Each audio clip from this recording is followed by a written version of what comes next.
Hello from Kingfisher, Oklahoma. We've been in the Proverbs. We're enjoying the comparison of wisdom versus foolishness and knowing that the beginning of wisdom is to fear God, respect Him, follow Him, do things His way. So we're going to jump right into Proverbs 15. A soft answer turneth away wrath, but grievous words stir up anger.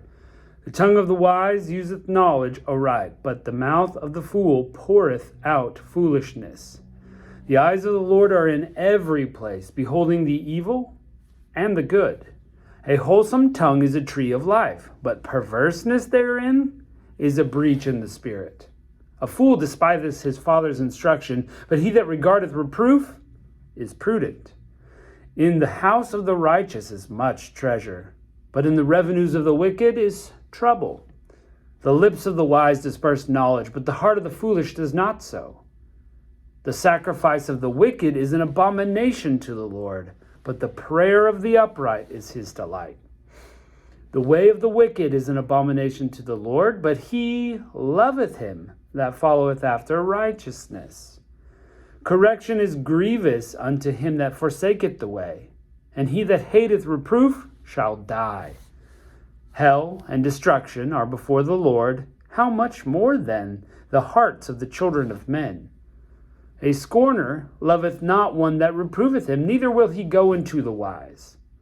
A merry heart maketh a cheerful countenance, but by sorrow of heart the spirit is broken.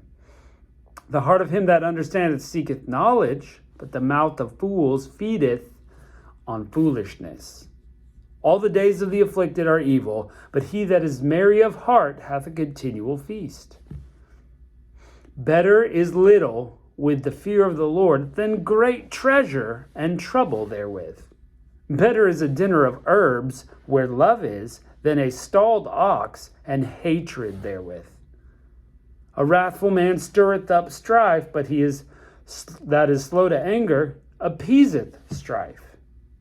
The way of a slothful man is as an hedge of thorns, but the way of the righteous is made plain. A wise son maketh a glad father, but a foolish man despiseth his mother. Folly is a joy to him that is destitute of wisdom, but a man of understanding walketh uprightly. Without counsel, purposes are disappointed, but in multitude of counselors they are established. A man hath joy by the answer of his mouth, and a word spoken in due season. How good is it! The way of life is above to the wise, that he may depart from hell beneath. The Lord will destroy the house of the proud, but he will establish the border of the widow.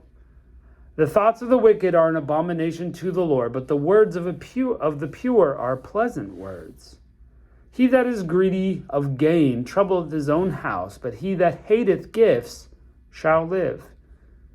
The heart of the righteous studieth to answer, but the mouth of the wicked poureth out evil things.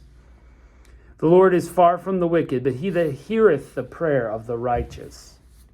The light of the eyes rejoiceth the heart, and a good report maketh the bones fat. The ear that heareth the reproof of life abideth among the wise. He that refuseth instruction despiseth his own soul, but he that heareth reproof getteth understanding. The fear of the Lord is the instruction of wisdom, and before honor is humility. Okay, so again, classic. This is again what we think of when we see Proverbs. It's like da-da-da-da, da-da-da-da. Compare the good, and here's the bad. Or here's the bad thing, but if you want to be good, do this. It is classic comparison of style, so there's not a lot of depth there or change between these. But again, it is a comparison. If you want to be wise, do these things. You know, if you want to be wise, if you want to have a life of wisdom, have a wholesome tongue. It's like a tree of life. If you are a fool, it's because you have a perverse tongue. That causes a breach in your spirit. So, I mean, it's just sayings like that. Now, this chapter particularly, I would say, had a lot to do with the spoken word?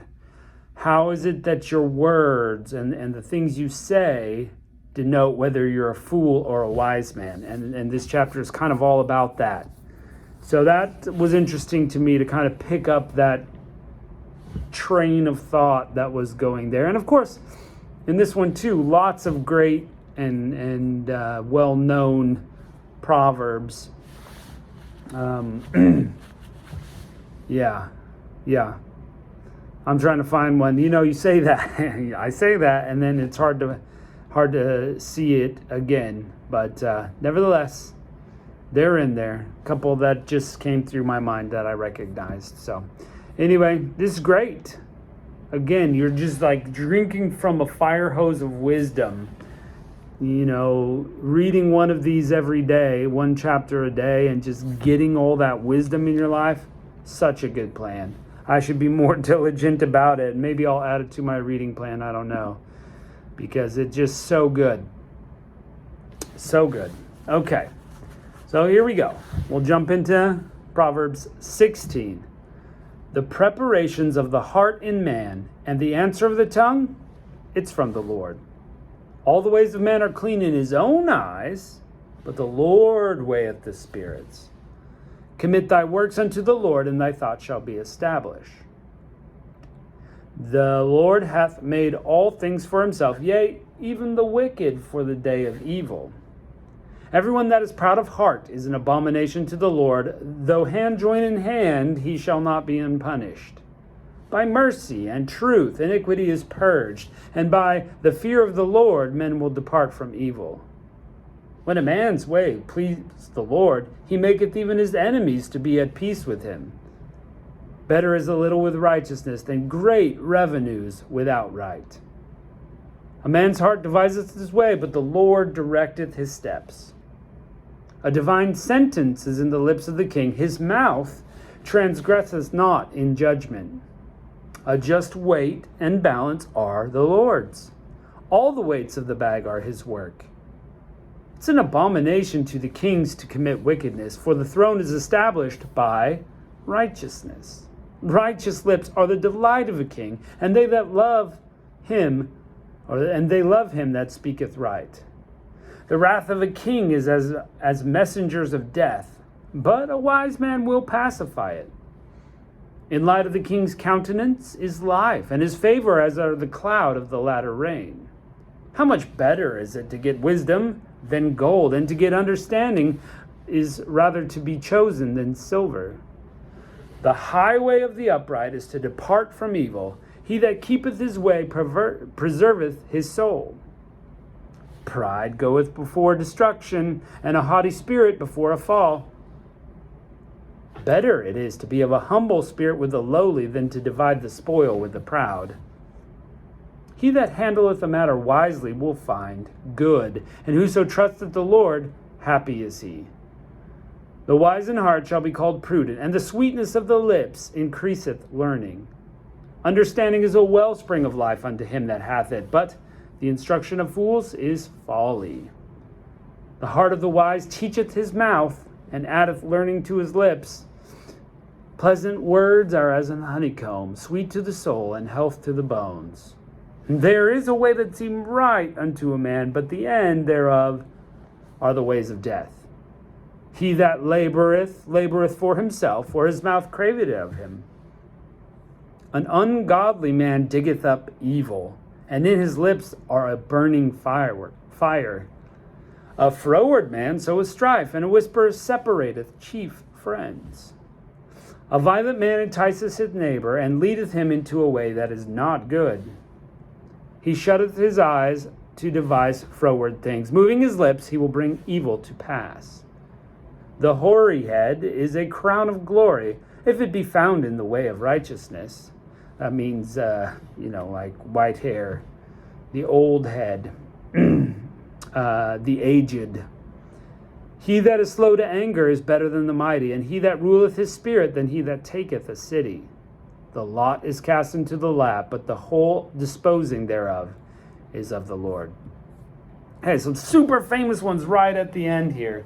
Basically, if you have gray hair, that's great, as long as you're following God.